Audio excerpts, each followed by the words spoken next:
And now they should be able to hear me. Hello. Ooh. Hopefully. Um, Yeah. This is pretty.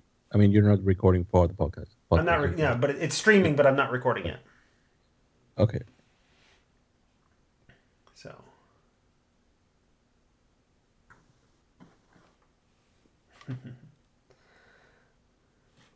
All right.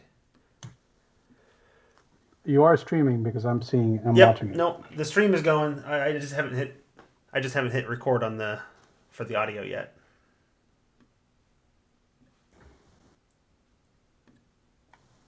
Ah, I didn't mean to do that. All right, give me a second. My stupid recording software. Hey, there's an update. Okay, well, I thought I hit update when I relaunch. Instead, I hit update and relaunch. So there, it's done now. It's usually fast updates. All right. We run a tight ship over here. How's everyone doing?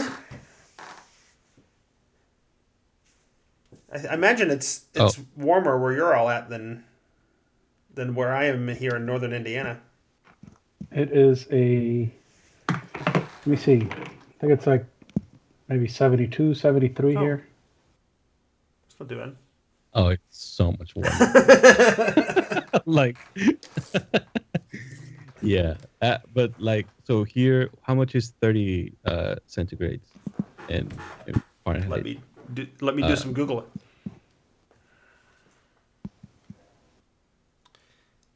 Currently it's 86. 86. Okay. Yeah. Yeah. So yeah, that was today, and that's kind of.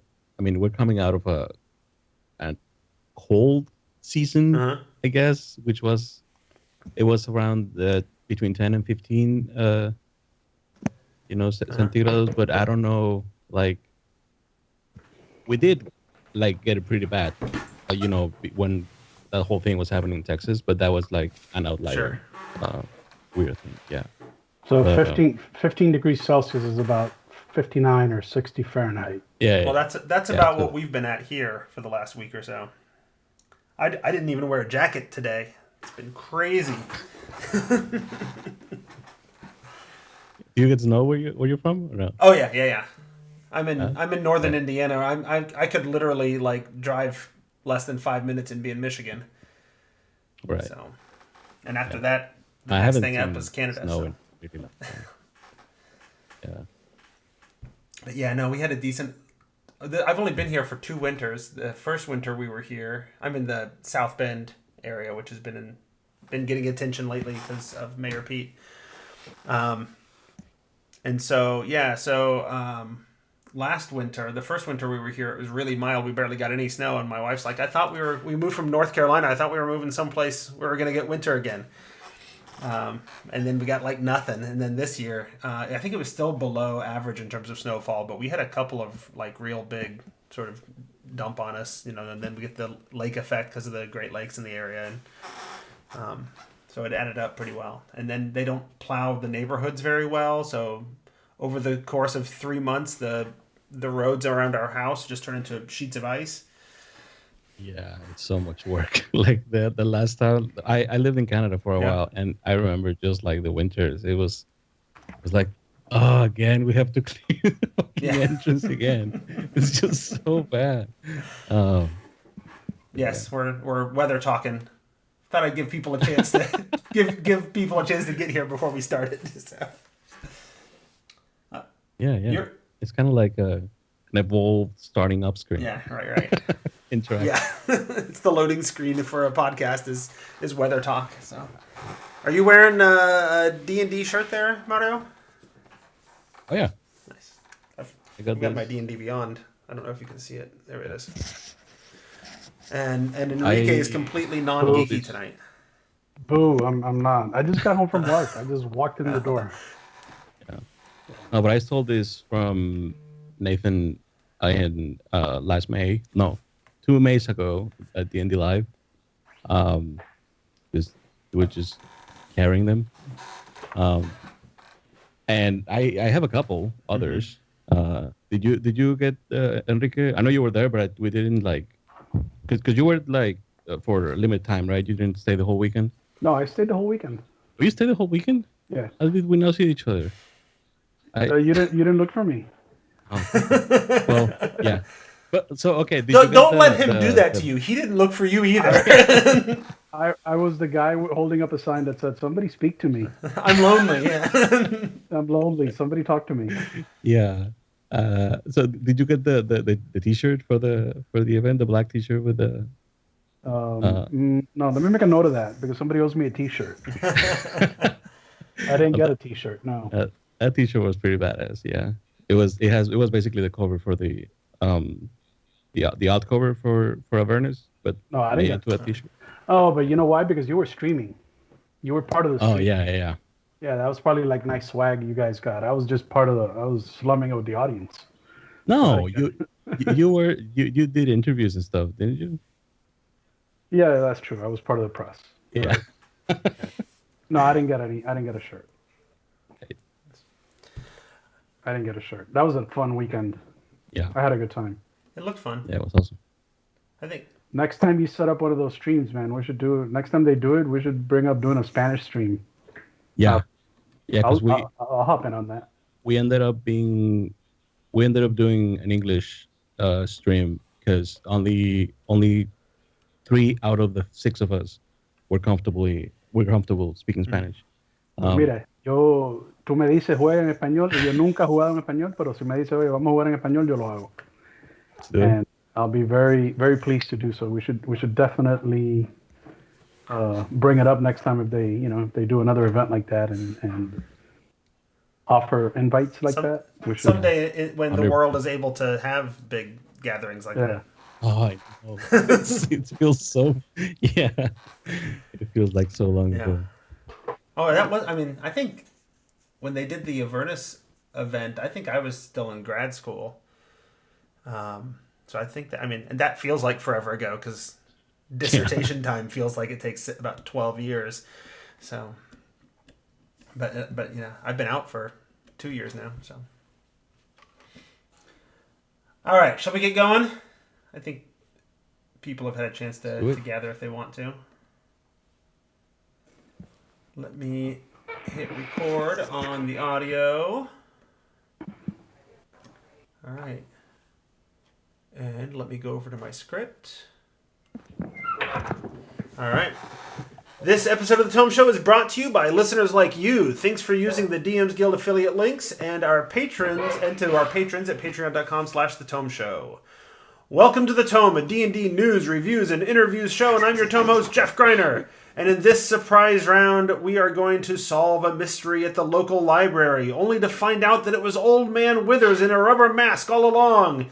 And he would have gotten away with it too if it wasn't for us kids, as we discuss our first impressions of Candlekeep mysteries.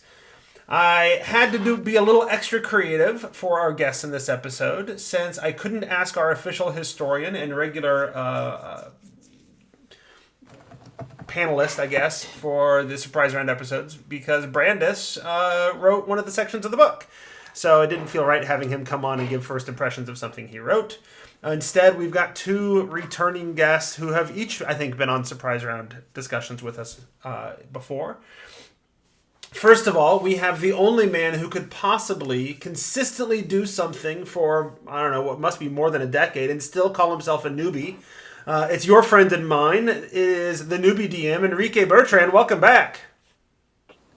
Hi, Jeff. Thank you for having me back. Hi, everybody. Glad to be here. Fun times. Excellent. And then also our returning champion. I believe if my records are right, you were actually on the last surprise round episode, which we did on Tasha's Cauldron. It is the man who calls himself El Warrios and makes D&D videos and streams in actual play streams, mostly in Spanish, and so unfortunately I am too stupid to understand. So welcome back, Mario Ortegan. Hey, thank you for having me. I'm proud of your pronunciation. That was good.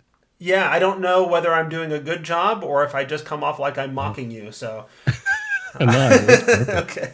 The next step is my last name, Ortegon. Ortegon, Yeah, okay. it's kind of like I'll work on that. The first time I had Eugenio Vargas on DM Yeah, Jazzy yeah. Hands was an embarrassment as well because I completely butchered his first name. So.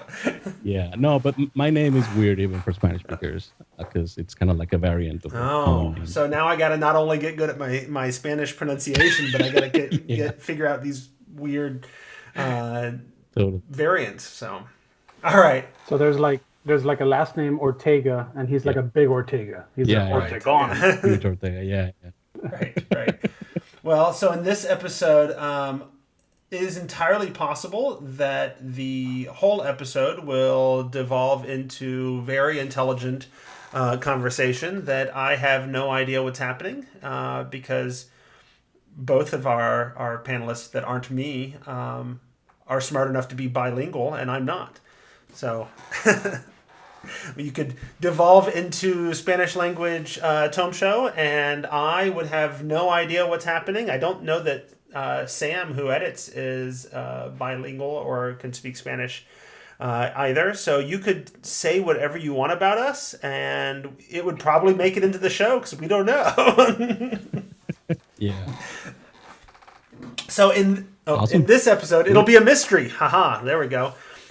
In this episode, we are discussing Candlekeep Mysteries. It is a book about a book of D&D mystery adventures ranging from level 1 to 16. This is an anthology of adventures. They do not tell a cohesive story, nor are they in the same location necessarily, although they all start from the same place.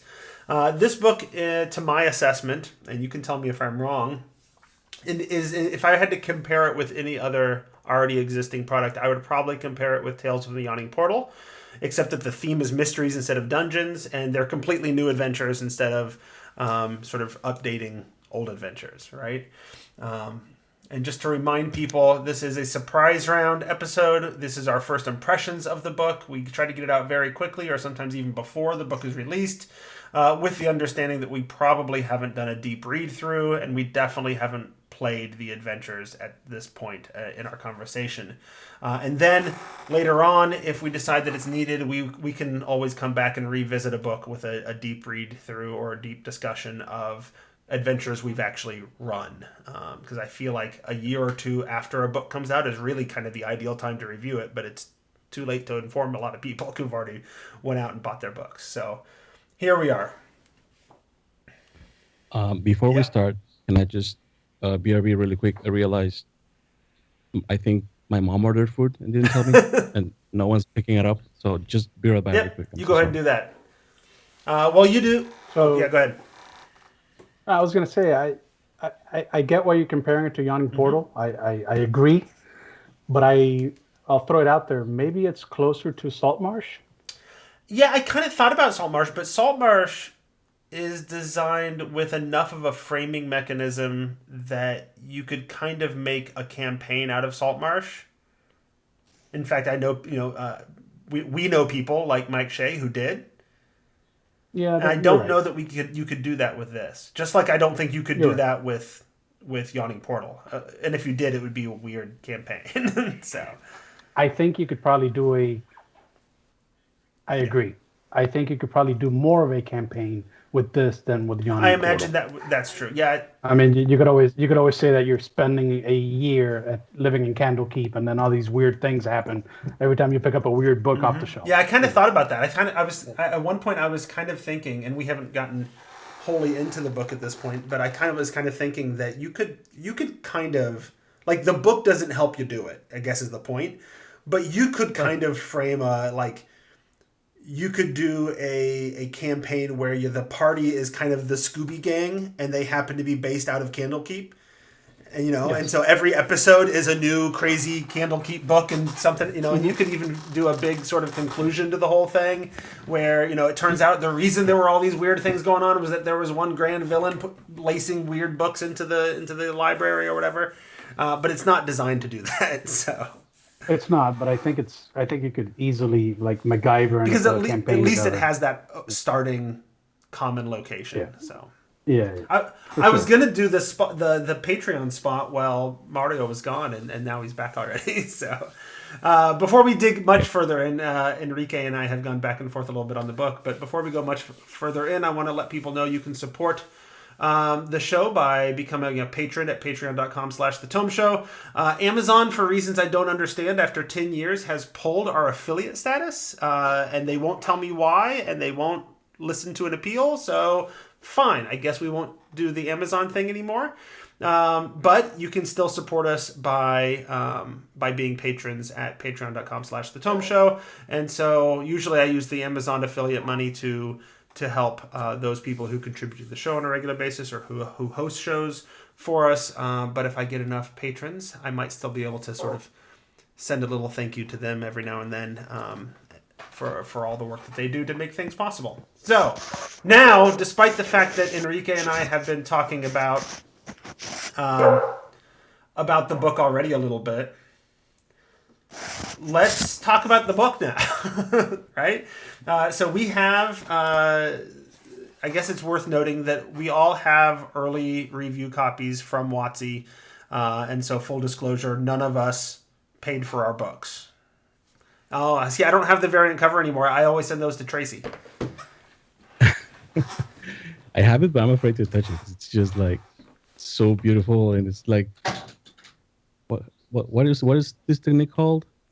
It's Gold? textured. I think Yeah, it's texture. the gold cover is textured a little bit. I think it's really nice. It's probably one of the nicest ones they've done. Yeah, there have been several where it's like, I kind of want to keep this one, but I have a system now. Tracy gets all the alt covers since I've been getting them, and then I keep the originals. I like the idea that on my shelf, looking at the spines, that they all match, whereas the alt covers don't. Yeah. So that's why I started sending her all the alt covers, and that's part of why she's not with us tonight, because she's not going to end up getting it for another day or two, and then she's also got some family health issues going on that she's dealing with, so we're giving her some time off to deal with all of that.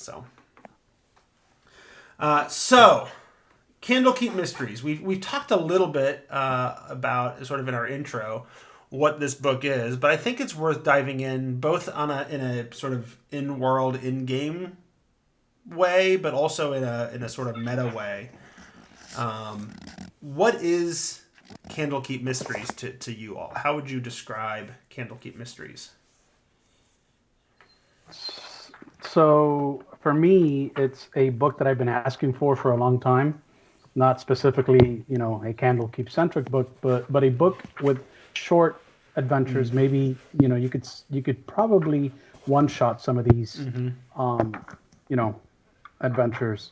So a book of short adventures, easy to run, low prep, because there really aren't very prep heavy, any of these adventures, and set in a fantastical place such as the Library of Candlekeep, which happens to be probably one of my favorite, if not my favorite place in the Forgotten Realms. So I'm actually very happy. It's interesting that, like, they've really rooted this in the location of Candlekeep, and then at the same time really didn't, right? Because the individual adventures, most of them don't take place in Candlekeep. A lot of them go off to like demi-planes, and which could be anywhere.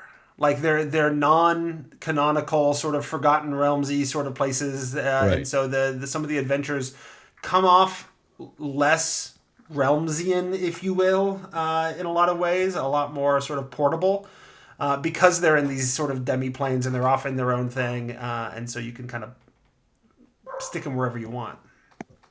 Absolutely. Yeah, and I agree with Enrique. Being someone who prefers to run games, on my own world, in my own setting and stuff like that. These anthologies, ever since they did the Yawning Portal, and then Saltmarsh, and then this, I've enjoyed this more and gotten more use of them than the full campaign sized adventures. But it's a preference. I know people like having the big modules, but in my case, I just really love having these like small modules that I can just pick up and insert anywhere. They work so See, well. one of the things I've particularly liked is I think I actually like the pace that they've been doing it. Like they've had what 2 or 3 campaigns for every one of these sort of anthology books that they do, and I think that's about the right pace. Well, honestly, I don't need campaigns that often, but I like having these anthology books to be able to use to supplement larger Yeah. campaigns. Like I'm Oh, in a totally. campaign right now that that we're in sort of the third act of, and we ran through Dragon Heist, and then I transitioned Dragon Heist into Curse of Strahd, and now we're in the third act where the dark powers of Ravenloft have been brought into the realms, and they've all chosen champions all over the place, and now they have to figure out what to do with it all, right? I love in that situation, like I'm like, well, okay, you're going after this lich sort of dark power champion. I'm gonna just make it a Sararak, and we're gonna use the Tomb of the Nine Gods from Tomb of Annihilation, right? That'll be great. I Yeah. can I can I can pull that out. So having something like this where I can do that very easily. Oh, they're 14th level. Let me flip to a 14th level adventure. Boom. Let's see if that'll fit. Sort of. I can tweak the storyline and make that fit. I like having these sort of anthologies, and more so where this one succeeds in a way that Saltmarsh maybe didn't is that it goes into some of the higher levels, right? Right. It goes Yeah. up to level 16. And I wish it went all the way up to 20 just so that you have the full range of options. Mm. Whereas Saltmarsh, I think, stayed under 10. And so it I think it. has a little more Yeah, I think limited you're supposed usefulness. to finish at 10. Yeah. Like in yeah. Do you find that the adventures at the higher level, let's say above 10, fit the theme of what an adventure should be doing at those levels? These Oh, good question. adventures, Yeah. that's a good question. Because actually, what one of the things was concerned about it was providing an appropriate challenge. Like, for Yeah. example, the one that I think this is actually the adventure that Brandis wrote, the Scrivener's. Is it Scrivener's Yeah. Tale? Yep. That's one of the Yeah, the highest Scrivener's ones. Tale, which is meant for 14th level, has Yeah. a sort of the big bad villain of the whole thing is a CR 16 bad guy, right? Um, that might even, as I look through,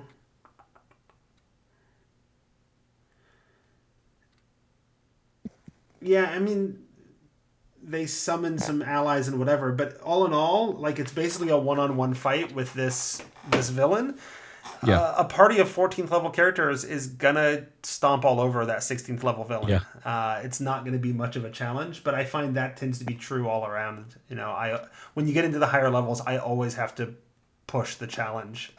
Yeah. For even when I ran out of the abyss and they were fighting demon lords, I had to pump up the demon lords because the stat blocks weren't nearly powerful enough for high level characters. Um, Yeah. I think like so that question. I mean, I'd love to know the answer because I just looked.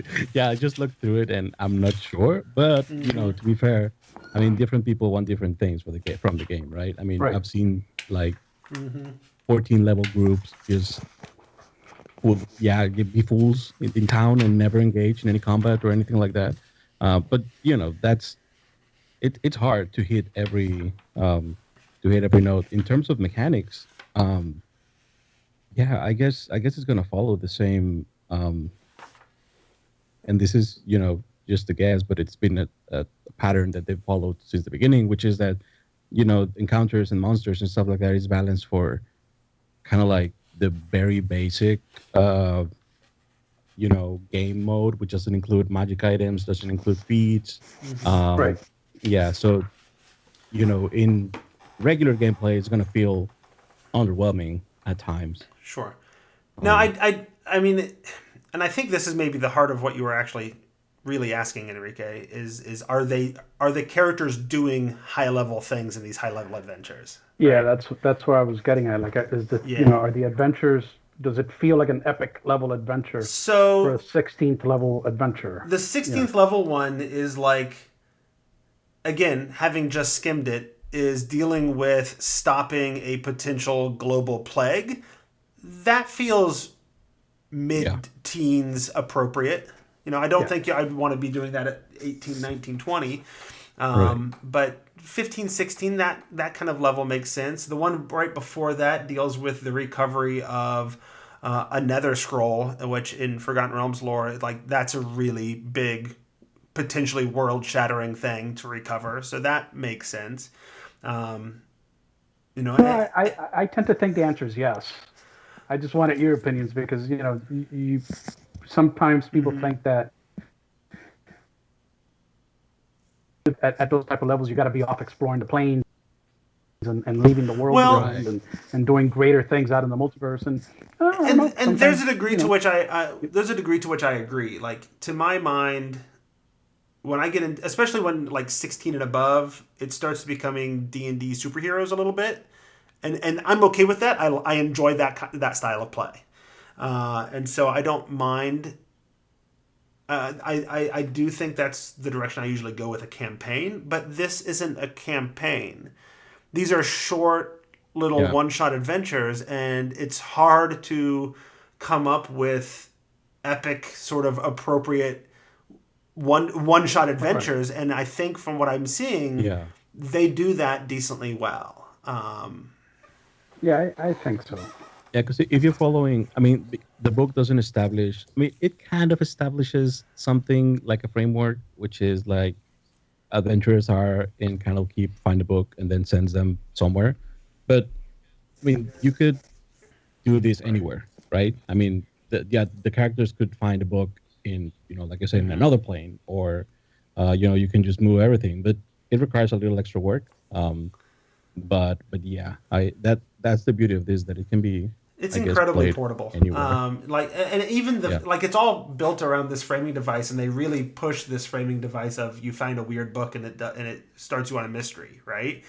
But you could honestly, for most of them, you could just completely eliminate the book concept and just send them to this little demi-plane for some other way, or whatever.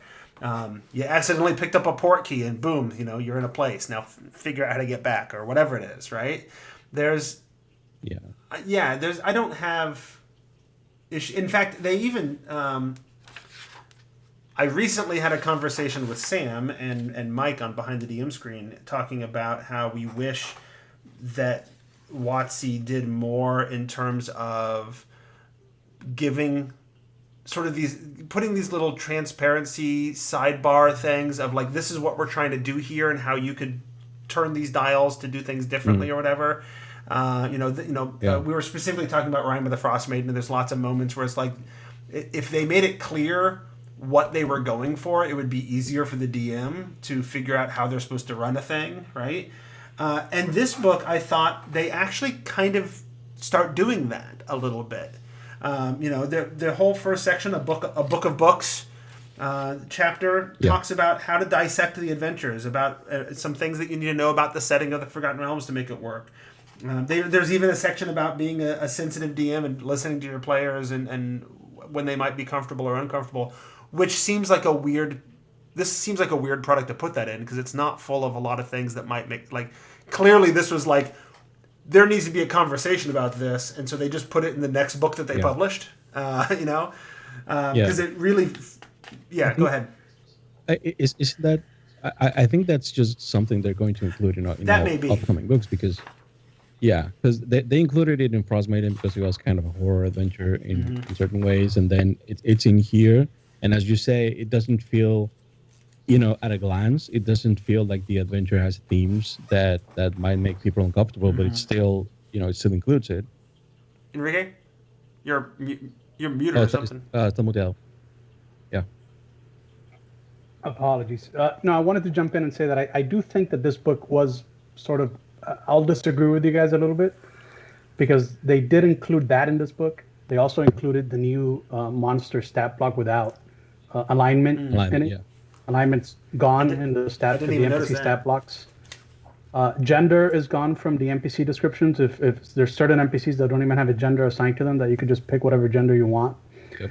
And this book also includes the Vistani adventure, where Christopher Perkins basically rewrites the Vistani. So I think they did use this book as a bit of a soft reset for a few things they've wanted to fix, or change, or improve on, and adding that type of sidebar about having a conversation with your players. Yes, I do agree. We're going to see it moving forward in probably every product, but I don't think it's here just because the adventures in the book require it. I think it's here because moving forward, it's going to be everywhere. That may be. And this is just the moment in time where it hit. Totally. And this is just a moment in time where it hit. And that said, if you allow me, I think maybe we should do a little bit of a rewind. We haven't even talked about the fact that this book, just like all the other adventure books, gives you like a setting that you could, it's a modular setting that you could then take and place it. They give you a Candlekeep. They describe Candlekeep in pretty good detail. Outside of the adventures, and it really has nothing to do with a lot of the adventures. But if you ever want to play Candlekeep, this book gives you a really great look at what Candlekeep is and how it operates, and they've added to the Candlekeep lore, which I think is really nice. So I would say this book gives a passable introduction to Candlekeep. I don't know, like, I feel like even Descent into Avernus gave us a deeper look into Baldur's Gate. Ghosts of Saltmarsh gave us a deeper look into Saltmarsh. I think if I wanted to really run this as a campaign, which it's not designed to do, as we've already discussed, but if I wanted to, and I really wanted to dive into Candlekeep, I would want additional supplemental material, such as the product on DM's Guild called, I think it's just called Candlekeep, isn't it? Elminster's Candlekeep Companion, or Elminster's Guide to Candlekeep. Enrique knows because he advised on it or whatever. But that had Ed Greenwood and some other folks in on it, and so it's pretty good, strong. But I will say this. I would have loved to have this book available to me when I ran Avernus. Oh, yeah. Because in Avernus, you go to Candlekeep and they give you nothing about Candlekeep in Avernus. No, that's true. Yeah. It kind of feels like this book should have... Yes. I still don't understand why Candlekeep is in that adventure. It feels just like, hey, let's, please fans of the game, Baldur's Gate. It's just included, because, it doesn't feel like it needs... But, yeah, like Enrique says, if you want to, flesh it out more, which it deserves because it's amazing. This book has. Somebody was asking if there was a map, so yeah. There's a pull-out poster map, and actually that's the only full map in the book itself. They chopped off like half of that map for their discussion of talking about Candlekeep, but the other half never really appears anywhere. So. Well, that's true. I didn't even notice that it's chopped off. Yeah, they do half the map, and they never come. I thought maybe they would do half the map when they're talking about that area, and then they would give the other half of the map when you get to the other area, and they just never show the other half of the map. Yeah, so I'm just gonna show this because it's so weird. It's just in one half of the page, and then it's just gone. It's in the part of the map that has the least amount going on, because most of it's just this big courtyard. So. Oh wow! But it'll definitely sit in my stack of maps when I get ready to run my Descent into Avernus game, and I can pull out the Candlekeep, Elminster's Candlekeep product, and those other things, and this as well to tie into it. Maybe I'll find some adventures from here to pull at that point too. I don't know what they name check the tiefling. The tiefling who you deal with in Candlekeep and Avernus is mentioned in this Silvira, book. is she in there? Yeah. So they were consistent about that. Mm-hmm. Yeah, she's one of the. I forgot they have a title. I forgot what her title is. The Great Readers. The Great Reader. Yeah, she's one of many. Apparently, the Great Readers have different specialties. So hers is planar traveling. So she's in the book. Yep. She is. Are the titles of the bookkeepers like lore from before, or did they make them for this book? I feel like that was stuff that I remember seeing in second edition. Yeah. Okay. The names, I don't remember ever getting like that specific. There wasn't a whole lot of Candlekeep stuff, back. I did a thread recently about it, In fact, the biggest bit of lore that I found was in a Dragon magazine that was basically using Candlekeep to help promote the Baldur's Gate video game. Yeah. You just don't have Oh. enough conversations with Ed Greenwood. I don't. That's where all the lore is. I don't. But he Yeah. jumped. But he did jump into my thread on Twitter and added. Oh, nice. Yep, that sounds Oh, like that's him. cool. That sounds like him. That was nice.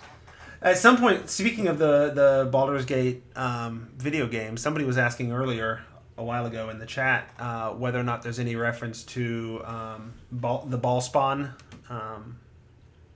Because Yeah, I didn't see I any. don't remember seeing. Again, But you go to Baldur's Gate. You go to Baldur's Gate twice. At least I counted 2 adventures that take you to Baldur's Gate, oh, I only caught one. including Brandon's. Brandis's? Yeah, that one takes you, and I think there's a low-level one that takes you. I don't know if it's the 4th or the 2nd. One of those takes you to Baldur's Gate. That one page with the breakdown, the chart of all the adventures Yeah. is going to be helpful for this conversation. I can tell. You also visit an area near Silvery Moon.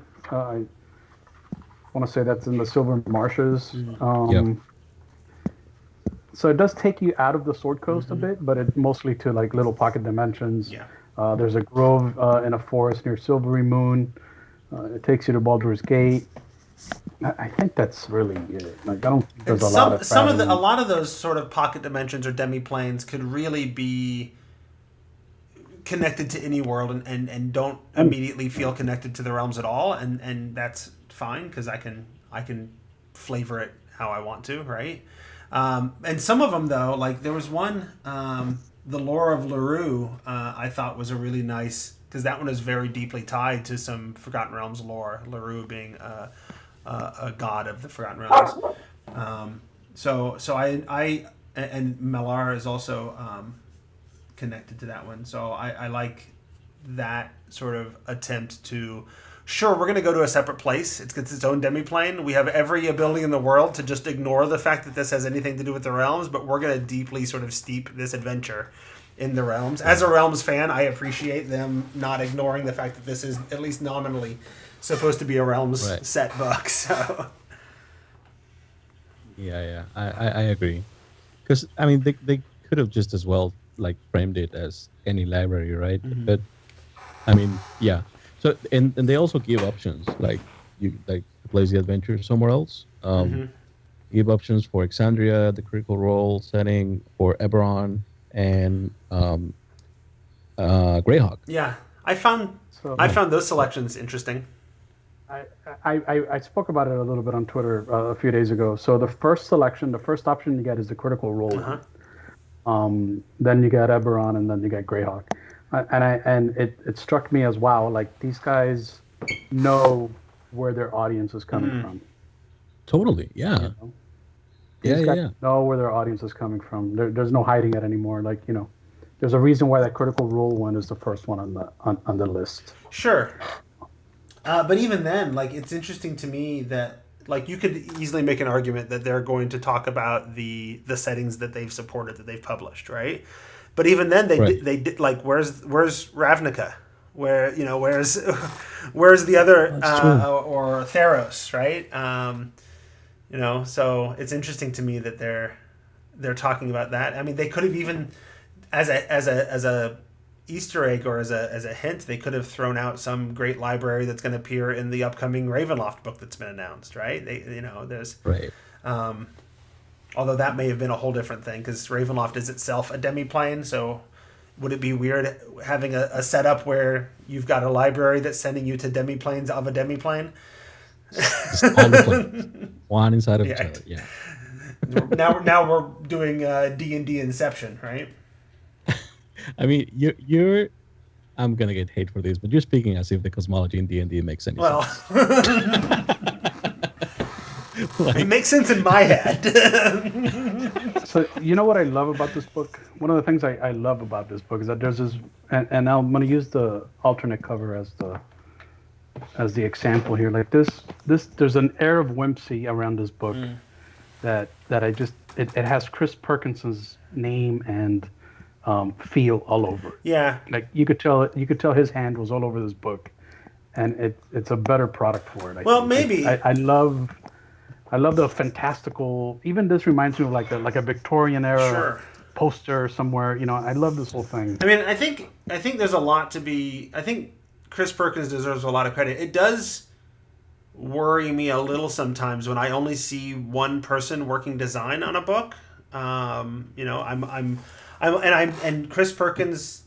I guarantee has his hands all over the next book, the Ravenloft book, because that's was Curse of Strahd was kind of his baby, right? And I get a little worried sometimes that he is stretching himself a little thinner than maybe he should. And I really liked the fact that they and I think some people in the chat mentioned this a while ago that they brought in a whole slew of new freelancers. They had a tendency to pick a handful of freelancers and just use them over and over and over again. And I love James Intercasso; he's a good friend of mine. But I also like seeing other people sort of get a shot to do some things, and some people who can bring different perspectives and what have you. Like I think there's a lot of value in what they've done. And then it's a little jarring when I see, it's freelancer, and then Adam Lee, who again, great guy, good designer, but like he's already working for WotC and has been published a million times. Who didn't get a shot, or when Chris Perkins has one where he edited it himself. No, he did the development himself for his own adventure, and then had I think Kim Mohan do the editing. So I don't know if I'm being nitpicky or what, but Well, the on that point, the Chris Perkins Kim Mohan adventure in this book is the Vistani one, yeah. rewrite. So I think he wanted to do that himself for obvious reasons. Mm-hmm. I think they really look at the Vistani as something they needed to update to modern sensibilities, Sure.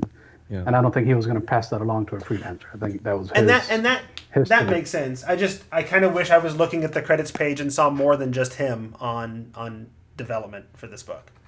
Right. They got some good folks over there. Share the load. Yeah. Does it make sense that, I mean, when you said about the Adam Lee and Chris Lindsay is here too. Yeah, Ari Levitch. Yeah. So does it make? I mean, would it be the case that they kind of like need to be there in order to like lend some? I don't know if legitimacy is the right word.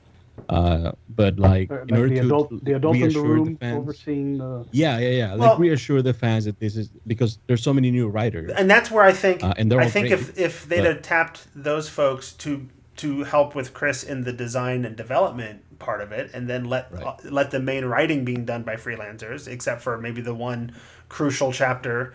I don't know. I think that would have been interesting. I do really like the one thing that is particularly different here is that clearly the highlighting of the freelancers is a goal, because this is the only book I remember seeing like the writers and editors and whatever listed on each adventure. Having their names there and then having the bios and on the last page sort of describing who they are and what have you. I don't remember them doing that in the past. and they're also doing press for the book. So I like that they're not only bringing in all these new people, getting some new voices into the game, and again, this is the perfect product to do it, right? Because it's a short adventure, and if you don't like that one person's style, it's okay, right? So just don't use that one, right? Unlike say Dungeon of the Mad Mage, where they had a different most of them freelancers design each level of the dungeon. They didn't give them credit for their level. Right? Yeah. They didn't list bios for them, but you also if you didn't like their style, you're in a little bit harder of a time because you can't play through Dungeon of the Mad Mage without visiting every level, Whereas this one, you can just pick and choose the ones you want to play with. Yeah, I love that they did that. Like just knowing who wrote who, it's awesome. Yeah, and I think a lot of players they don't care who wrote what, right? And that's fine. I don't think you need to, but I think the fact that the writers are getting credit for the thing that they wrote, I think is worthwhile, and I'm glad they did it. And just like knowing who did it, like if someone really likes something and wants to expand it, like maybe they can like hit them up on Twitter Yeah. or something. I mean, they know who to look for Exactly. or look more of their work on the DM's Guild, etc. Maybe I can show a little bit of that, because along with the credits of the adventures comes really nice graphic design for the book, which is something I think we should also acknowledge, right? Yep. So I'm gonna put this picture up so you could see the credits there, and you can see the nice font, and it's nice design, and you see the title of the adventure, and then you see the author and the editor, the development. So it's really nice. It's a really nice book overall. I think it's a really nice product. Your visuals are great for the stream. That Not not for the podcast. vast majority of people who will be listening to this in podcast, but that's okay. Whatever. Hey, listen, I'm a TV producer, man. Absolutely. What do you want from me? Seriously, what do you want from me, man? I think visually. Absolutely. No, that's. I'll take it, and because I think you still make a point that the listeners can hear that the design and layout. I'll just plug my I'll just plug my Twitter feed. You want to go see pictures? Go to my Twitter feed. I have a ton of pictures of the book. He does. You can't get that. On a podcast. Nope. Newbie DM on Twitter. Every book, as soon as you get it, basically, you spend the rest of the afternoon live tweeting a thumb through of the book. Hey, listen, I got to do something. Right? No one's calling me to write anything. So There I you might as well. go. This is our contribution. Good. So we've talked through a lot of things in this book, and we kind of hit a lot of my standard sort of follow-up questions on these things. I think we've talked about the kinds of things that raise our interests, and we've talked about some things that maybe we're a little more skeptical about or we're curious about. Like, ultimately, we can't tell you at this point whether the adventures are actually any good, because we haven't played through the adventures. I know that I am looking at a few of them very closely because they might be particularly relevant to things I'm running in my game right now. Right? My players are level 13, about to hit 14, so those high-level adventures play really well for me, and so I'm looking at those a little more deeply. Dar Junior in the chat wants to know if there's player content in here. There's 0 player content in here. I think there's a few things we could talk about that I think people will have questions for. I'm going to tackle some of them, and then you guys tell me what you think. So we have some new monsters to 5e, which I think is a great contribution. We have some updated monsters from 3rd edition. I don't know if 4th, but for sure 3rd, that have been updated to 5e. Specifically, what's that little frogman again? Gripply? I forgot. Right. Yeah. Gripply might be from 2nd. And there's a few other things. So there's quite a bit of new monsters. I think we have a new NPC type. The Sage, sages, right? yeah. Yeah, the Sage and the Greater Sage, I think. Is that his Something name? like Greater that. Sage? Master Sage. So we have 2 new NPC types. We have a bunch of monsters. Let's talk about the maps, because the maps are always a point of contention with the community. Whether we get color maps or whether we get the black and white, what I like to call Dyson logo style maps, which I know he is not the only artist, but they're more or less all in that same style, that black and white style. And he was a cartographer listed on the credits for this. He was. He's one of the cartographers, and there's a few others, and all the maps in the book are pretty much in that style, except for one map. It's an overland map drawn by Claudio Posas, Yes. and that map is meant to look like it was hand drawn by an NPC, and he did that. Of course the city map is and the Ledgeline. Candlekeep map is So, but the battle maps in the game are all black and white line art, and I think it's worth mentioning that to listeners, because people do ask, about the maps. Yeah, and every adventure has at least 2 maps from what I'm seeing. Like one of them urban, or like location maps, I guess, and one of them a dungeon map. And although some of the maps are content. real sparse. I noticed that in a few of them. Like there was one map where it's like, you probably didn't even really need a map for like a road and a couple of things on the side. Yeah, I was told I was told, and I either on Twitter someone told me or the author told me that there was to be some player content because somebody wrote a player um, a player race for the little, I keep forgetting their names, the little frogman. So a little frogman, the Gripply, was supposed to be a player option, and WotC cut it. So there you go. That's a little inside tip somebody threw my way. I don't remember where. I hope I'm not getting somebody in trouble here. Maybe. Oh, well, if I am, come, It's not my fault. He did it. But apparently the Gripply was at one point slated to be a player option, and then it was cut. Yeah, I can see it being just to maintain consistency of like. And no alignment on It that. looks so cool too. No alignment on that. We were robbed. Well, and although I can say, given that there's literally zero player content anywhere else, it would be weird to have that one thing. I could see it as a thing that they, every now and then they'll put out their like what they did with the turtles or the what were the other frog people from Tomb of Annihilation? The ones from Tomb of Annihilation. The little Puerto Rican tree frogs. Yeah. Oh my gosh. I'm blanking on it. We're all blanking on it. Oh my gosh. But they're like red and green and. So with the G too. Grung. The grung, yeah. But so for those they released them as like a charity sort of release and raise money for child play or something on that. Yeah. So maybe we'll still see the Gripply at some point released in something like that, or like how they had they had other adventures in from the Essentials kit. Right, there were other follow-up adventures that if you got it on D&D Beyond, then you got access to more adventures than what was just in the box. And so I could see them. I imagine that there are adventures that hit the cutting room floor in the process of making this book that they could still release as sort of extras and things like that, or charity releases or whatever in the future. Yeah. There's an adventure here. Somebody asked me on Twitter earlier today if how far the adventures took you outside the Sword Coast. I just saw one that takes you into Anarok. Yes. The desert. Yeah, no, that's one of the ones I was looking at. Yeah. So there are some locations. It's not all in the Sword Coast. Yeah. So that's interesting. No, I'm happy with this book. Overall, I think this is a good book. Overall, I think a lot of people have been asking for a book made up of short adventures. These hardcovers.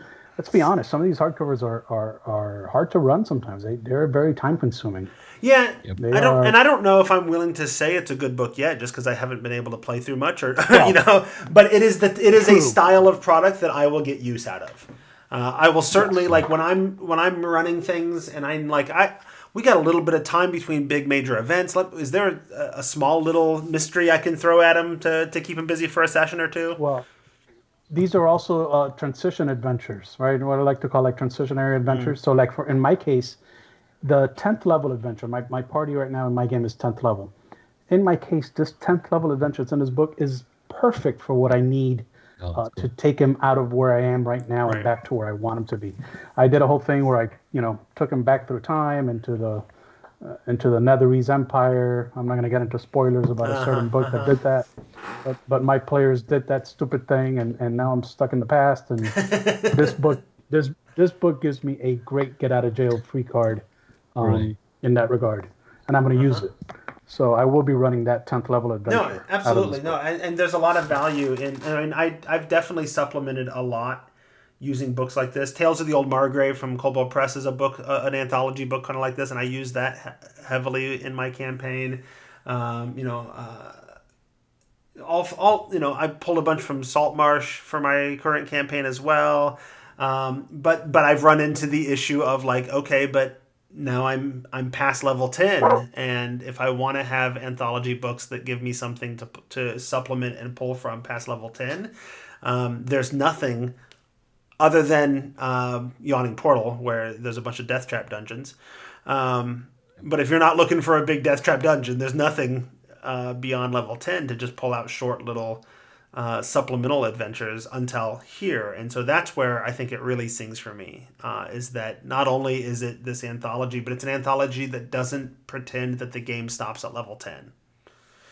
Whereas a lot of WotC publications just assume that you stop playing after level 10. And I don't know about you all, but my players are like, no, I've been with these characters a long time. I'm not giving them up now. So I need stuff for those higher levels too. So am I missing something, or did they? I mean, have they been doing this before, and I just haven't noticed? There are no adventure summaries, just like a quick description of there the book. are in a couple of the adventures. I noticed that too, because one of the things I was trying to do in preparation for this conversation was just get a summary of each adventure. And some of a handful of them have an adventure summary, but most of them do not. I got the impression that because it's all done by freelancers and it's all different, that they gave each writer sort of their own chance to sort of frame it the way they wanted to. And so some of them did that, and some of them did. Tales of the Old Margrave did the same thing. It's a series of anthology of foresty adventures, right? And I noticed that from them. Now that's a third-party published product, but it's Kobold Press. They're pretty solid and consistent, and so the fact that they made that choice came off as a choice that they made, and I think that's page 5 kind of gives you a quick description of each adventure. I made it real quick. It's just a table that gives you like a sentence or two. Yeah, it's like a what's the it called? A log the line elevator of the pitch, adventure. right. Yeah. Well, the reason I ask is that I normally use them like a lot when I'm running them, mostly to compare. I use them as outlines, if that makes sense, for myself. Usually, if I'm running a published adventure, I have that either simplified into sentences or made into like a checklist or something like that, and just to try to stay on track, I suppose. And I know not a lot of people use them, but yeah. Oh, well, I mean, I really like them for anthology adventures just because it's like, okay, this is around the right level. I don't want to read the whole adventure to tell if this is going to fit with my campaign. Exactly. A quick synopsis or adventure overview or a summary is a great way of like, let me read these 3 paragraphs and now I know if this is worth looking into some more or not, right? No, I use them a lot too as a DM. And I recognize that like once you've made the decision to run the adventure, you may not need those anymore, and then that becomes wasted space that you could have used for more stuff, right? But I may never run the adventure if I can't quickly figure out if it's going to fit for what I'm doing. So,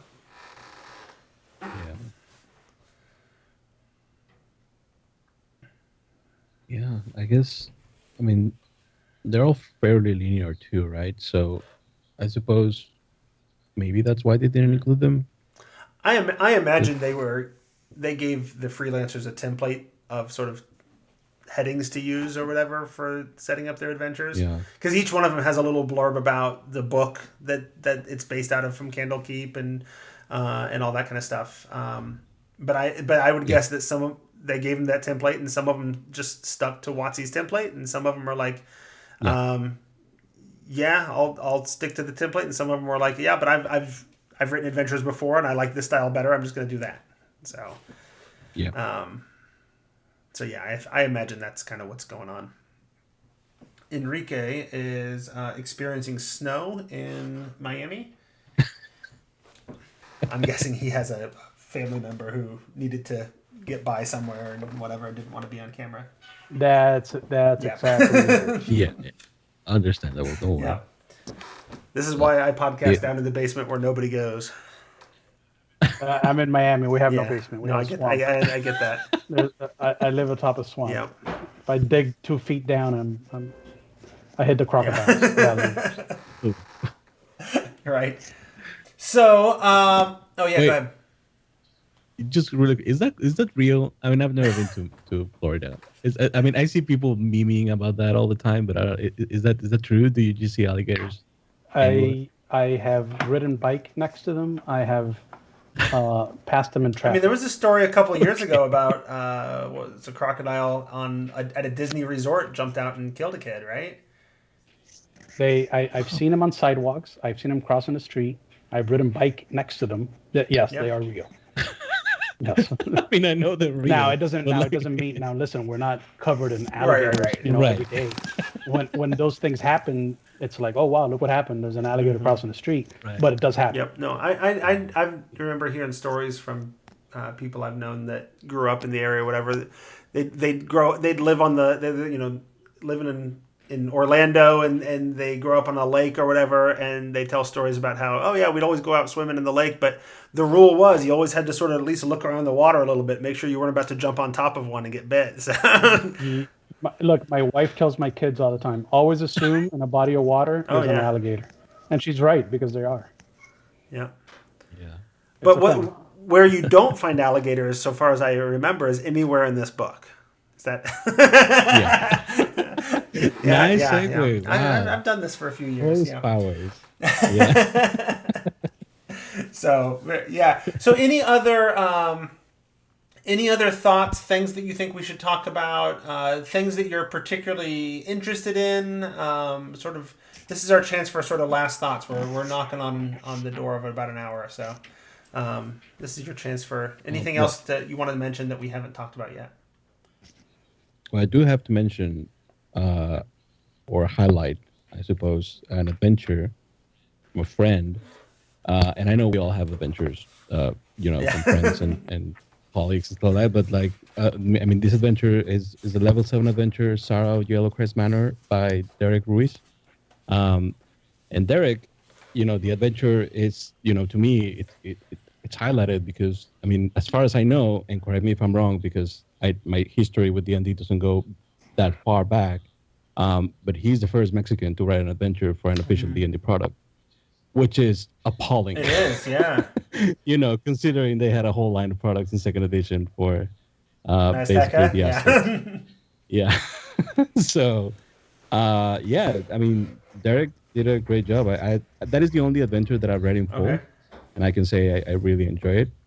It's a murder mystery, which I love. Yeah. We don't talk about mastica. Yeah.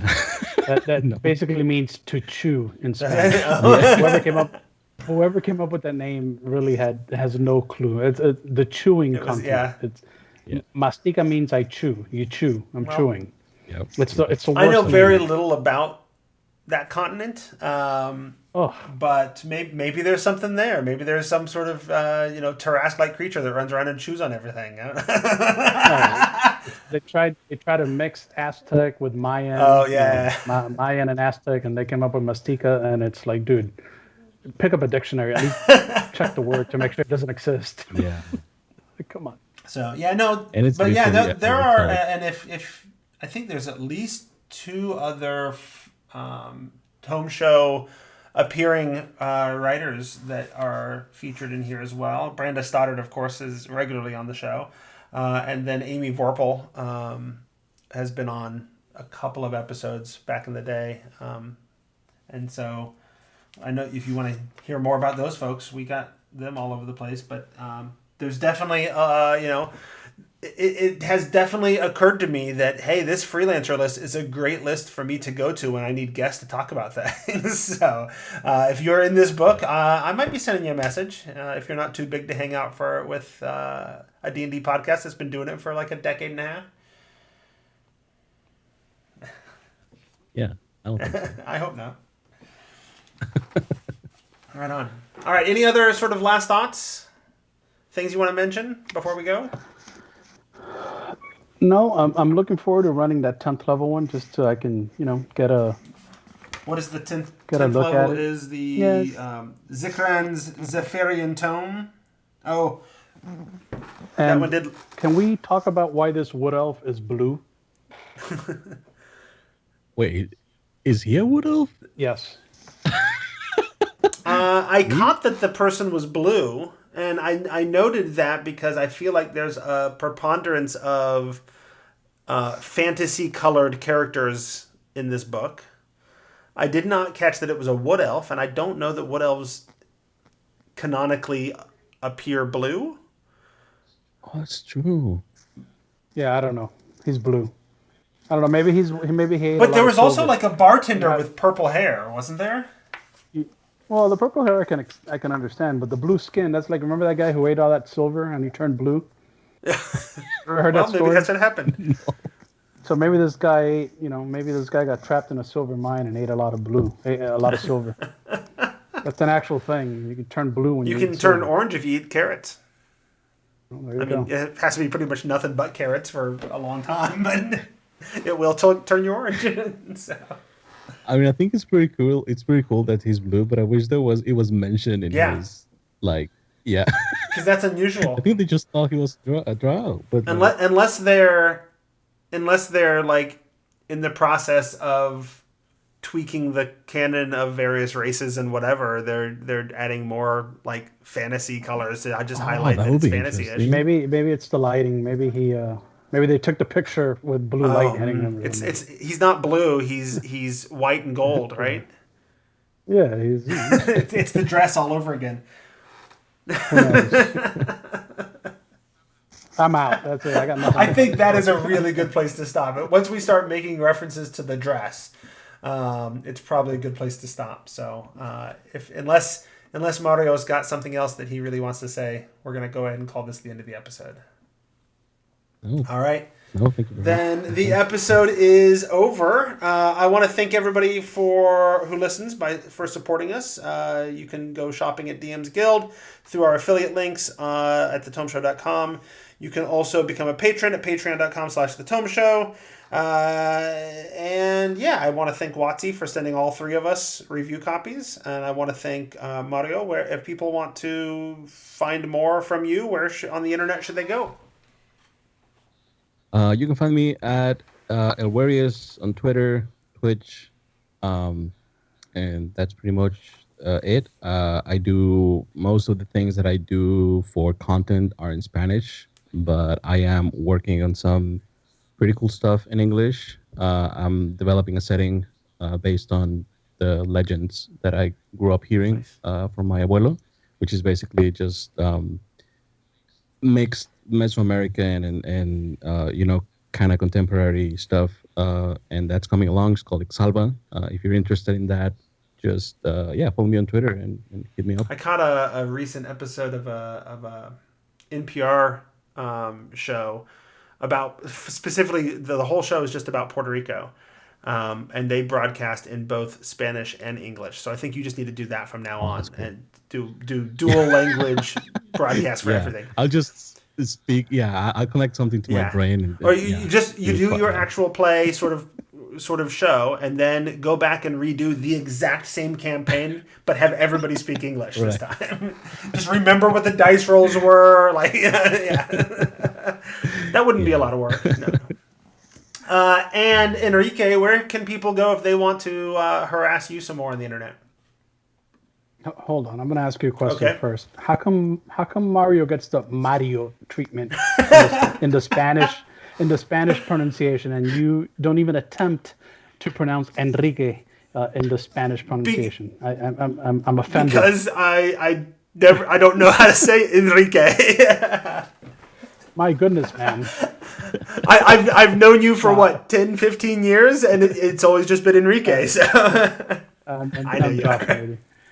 All right, guys. Well, thank you for having me on. You can find me at NewbieDM on Twitter, and that's pretty much it. Unless you come and knock on my door in my house, you're not going to find me anywhere else. At NewbieDM on Twitter. I'm Spanish language television behind the camera.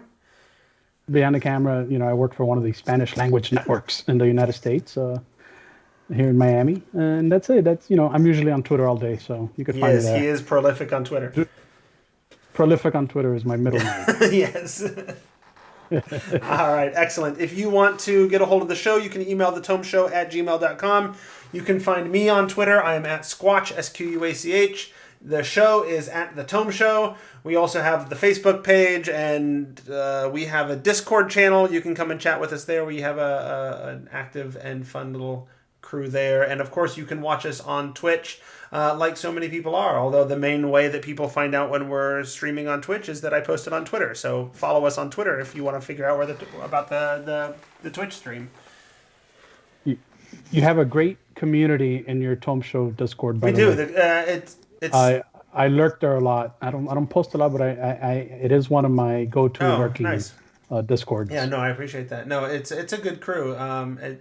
They keep it supportive, and we have. It's one of those, like, there's a lot of Discord channels where it's hard for me to find the signal in the noise. There's just so much going on that I can't keep up with it all. We are just active enough that there's a lot going on and a lot of conversations to engage in, but not so much that I feel overwhelmed. So, so it works out pretty well. I enjoy it. All right. We're going to call that the end of the surprise round, where we dug into the mysteries of Candlekeep with Candlekeep Mysteries, which I didn't even mention. It's about the simplest name I've seen on a 5th edition D&D book yet.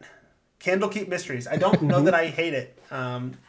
It's so there we are. I don't think there's any other book with a 2-word title. I don't think there is. Ghosts of Saltmarsh is close. Yeah. But yeah. They're getting better with the word economy. I think next book will just be a space. Yeah, I don't hate Candlekeep Mysteries as a name. So there we go. All right. That's the end of this episode of The Tome. The Tome. The Tome. The Tome. Got an echo. Somebody's always got to do the fake echo. I was like, oh, were we supposed to all do it? There's a tag, there's a pre-recorded the tome echo sort of thing that gets put at the end of every episode, right. But somebody's listened to enough episodes. Yeah. The kid who says that was 4 at the time is now at like 15. So nice. Wow. Yeah, no. You should ask him to record again, just like to freak listeners out. All right. Say it again. Leave me alone, Dad. Okay, there you go. Stop bothering me, weirdo. Yeah. This time it would be, you're a monster. Leave me alone. No, he's actually a big D&D fan, but that was fun. Yeah, good times as always. Say goodbye to the stream, and I will shut that down. Bye, stream. Shut it down.